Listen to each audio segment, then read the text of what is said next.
অনুরাগের ছোঁয়া আজকের পর্বে আপনারা দেখতে পাবেন ওখানে কুন্তলা এসেছে আর এসে বলছে দুই বউয়ের ভাগ্য পরীক্ষা করবে, কার ভাগ্যে কে আছে।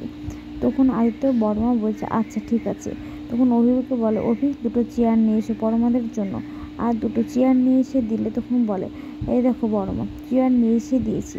তখন ও কিছু একটা বলতে যায় যে আমি একটু অভিনয় করতে, তখন ওর বড়মা বলে তুই এখন চুপ করো, আগে ওদেরকে দেখতে দাও, ওরা এখন বসবে এখানে। তখন ও বলে ঠিক আছে। তখন ওরা দুজনে ওখানে বসে আর তখন কুন্তলা সুদীপার দিকে হাতটা বাড়ায় আর ওর হাতটা ধরে। তখন ওর আদিত্যর বড়মা বলেন যে মা ও তো এবারে বড় বউ না, পরমা হচ্ছে এবারে বড় বউ, ওর হাতটা আগে একটু দেখে দিলে ভালো হতো না, তাই বলে।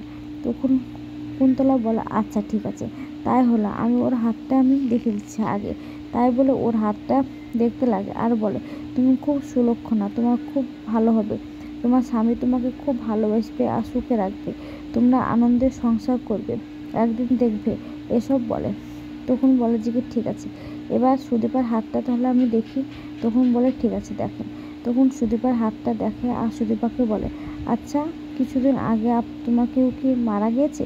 তখন সুদীপা বলে হ্যাঁ আমার বাবা মারা গিয়েছে। তখন বলে তোমার বাবা, তো হ্যাঁ সেটা তোমার নিজের বাবা না কি।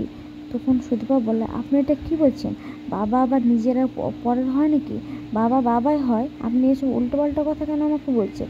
তখন বলে ও আচ্ছা ঠিক আছে, আমার মানে দেখছি হাত গণনাতে কোথাও একটা যেন মিল খাচ্ছে না, বলে আমি কথাটা বলছি, তুমি রাগ করো না, দাও হাতটা আবার দেখি। তখন আবার সুদীপার হাতটা নেয় আর জিজ্ঞাসা করে আচ্ছা তোমার কি কোনো বোন আছে। তখন সুদীপা বলে না, আমি আমার বাবা মার একমাত্র মেয়ে। তখন বলে তোমার ফ্যামিলিতে আর কেউ নেই। তো না বললাম তো, এসব বলে। তখন সুদীপার পিসি বলে আমি আছি, আমি ওর পিসি। তখন আদিত্য বর্মা বলে এখানে কাজের লোকের কথা বলা হয়নি কো, আপনি চুপ করুন তো। তখন সুদীপার পিসি চুপ না করে বারবার করে বলে যায় আমি ওর জন্মের পর থেকে এসেছি, আমি ওকে দেখেছি, ও আমার মেয়ের মতো, এসব বলে। অন্যদিকে পরমার মা পরমার বাবাকে বলে আচ্ছা আমাদের আলমারিতে যে একটা নকেট দেখেছি ওই নকেটটার মতো হুবহু সুদীপার গলায় ওই নকেটটা না, এসব বলে। অন্যদিকে সুদীপাকে সবাই খারাপ ভাবতে লাগে।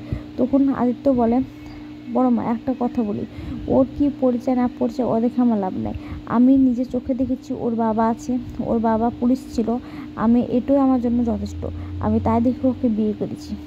তখন আদিত্যর বড়মা বলে আচ্ছা ঠিক আছে, তুমি কি করবা না করবা, তুমি ভালোবাসবে কিনা ওকে নিয়ে সংসার করবে তা দেখে আমার কোনো যায় আসে না।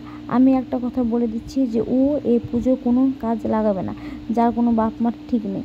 তখন সুদীপা বলে আপনি কি বলছেন, এটা আমার বাবা মা আছে। তখন ওর বড় মা আবার বলে তাহলে আমি তোমার কাছে হাত জোর করে ক্ষমা চাইবো। তখন সুদীপা বলে আচ্ছা ঠিক আছে আমি চলে যাচ্ছি, বলে সেখান থেকে চলে যায়। আর তোর বড় মা ওই কুন্তলার কাছে হাত জোর করে আর বলে মা আপনি কিছু মনে করবেন না, ও এখান থেকে চলে যাক। অন্যদিকে আবারও পরমার মা পরমার বাবাকে জিজ্ঞাসা করে তুমি বললে না তো ওই নকেটটা আর এই নকেটটা একই রকম হুবহু কিনা। তখন ওখানে সুদীপার পিসি যায় আর বলে যে মনে মনে ভাবতে থাকে যে কিছু তো করতে পারবে না পরমার বাবা, আমাকে কিছু একটা করতে হবে।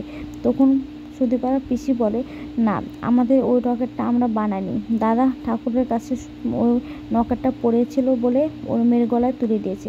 তখন পরমার মা বলে ও আচ্ছা ঠিক আছে আমি তাহলে যাচ্ছি, পরমা কোথায় গেল দেখি, বলে সেখান থেকে চলে যায়। আর সুদীপার পিসি তখন পরমার বাবাকে বলে এবারকার মতো কিন্তু আমি বাঁচিয়ে দিলাম, আমি কিন্তু বারবার বাঁচাতে আপনাকে আসবো না, এসব বলে। অন্যদিকে সুদীপা নিজের ঘরে চলে যায় আর ঘরে গিয়ে বাবার ছবিটা নিয়ে কান্নাকাটি করে। তখন পিছু পিছু পরমাও সেখানে যায় আর পরমা সেখানে গিয়ে বলে এই মেয়েটাকে দেখলে আমার রাগ হওয়ার কথা, কারণ এই ঘরটা আমার ছিল, আমার যা কিছু সব ও কেড়ে নিয়ে বসে আছে, তাহলে আমার কেন ওর প্রতি মায়া হয়, উল্টে রাগ না হয়ে এসব বলে ওর কাছাকাছি যেতে গেলে ওখানে আদিত্য চলে আসে আর পরমা আদিত্যকে দেখেন। তখন আদিত্য সেখান থেকে বেরিয়ে চলে যায়, বাইরে অপেক্ষা করে। তখন পরমাও বাইরে চলে যায় আর গিয়ে তখন পরমা আদিত্যকে বলে সরি আমি কিন্তু এই ঘরে আসতে চাইনি, আমি ভাবলাম মেয়েটা একা একা কান্না করছে কেউ নেই বলে এসেছি, তোমাদের স্বামী স্ত্রীর মধ্যে কিন্তু আমি আসতে চাইনি, বিশ্বাস করো বা না করো, বলে সেখান থেকে আদিত্য কিছু বলতে গেলে তার আগে পরমা চলে যায়। তখন আদিত্য ঘরে আসে আর তখন সুদীপাকে বলে সুদীপা সরি। তখন সুদীপা ভাবে যে কি পরমা এসেছে বলে সুদীপা তখন বলতে থাকে যে তুমি তো আমার দাদাকে ভালো করে ভালোবেসো, আমার দাদার সঙ্গে ভালো করে সংসার করো, আমি বাড়িতে থাকবো কিনা জানি না, এসব বলে। তখন পেছু ঘুরিয়ে দেখলে দেখে যে কি আদিত্য। তখন বলে আমি এসব কথা বলতে চাইনি, ছি ছি কী বলে ফেললাম, এসব বলে সুদীপা মনে মনে।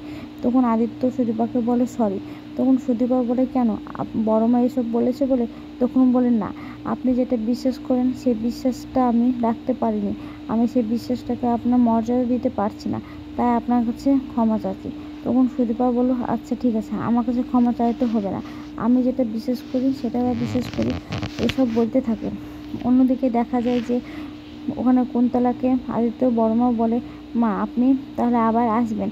তখন কুন্তলা বলে আচ্ছা সুদীপা মেয়েটাকে তো দেখতে পাচ্ছি না, তখন এই যে দৌড়ে পালিয়ে গেল আর আসলো না। তখন ওর বড়মা বলে ওর মেয়ে না থাকে ভালো, আপনার যাওয়ার সময় আপনি আসুন। তখন বলে আচ্ছা ঠিক আছে বলে সেখান থেকে চলে যায়। অন্যদিকে সুদীপার ঘরে ওর পিসি আসে কেন আদিত্যকে দেখে। তখন বলে তোমরা কথা বলছো, তাহলে ঠিক আছে তোমরা কথা বললে আমি আসছি। তখন আদিত্য বলে না না আমরা কথা বলছি না, তো আপনি কথা বলুন আমি আসছি বলে আদিত্য সেখান থেকে বেরিয়ে যায়। তখন ওর পিসি সুদীপাকে বলে একটা কথা বলবো তুমি শুনবে দিদিমণি, একটা জিনিস চাওয়ার আছে। তখন বলে কি জিনিস? তোমার গলার ওই নকেটটা আমাকে দাও, আমি যত্ন করে তুলে রাখবো। ঠিক তখনই ওখানে চলে আসে আদিত্যর মা আর বলে তুমি নিচে এসো। তখন বলে যে বড়মা যে আমাকে যেতে মানা করেছে। তখন বলে বড়মা যেতে মানা করেছি ওখানে পুজোর কাজ করতে, কিন্তু ওখানে থাকতে তো বারণ করেনি, আমিও তোমার মা, তুমি ওখানে যেতে পারো, এসব বলে সেখান থেকে চলে যায়। তখন সুদীপার পিসি বলে আমাকে কই নকেটটা দিলে না তো দিদিমণি, নকেটটা আমাকে দাও, আমি নকেটটা যত্ন করে তুলে রাখবো। তখন সুদীপার নকেটটা দিয়ে সেখান থেকে চলে যায়।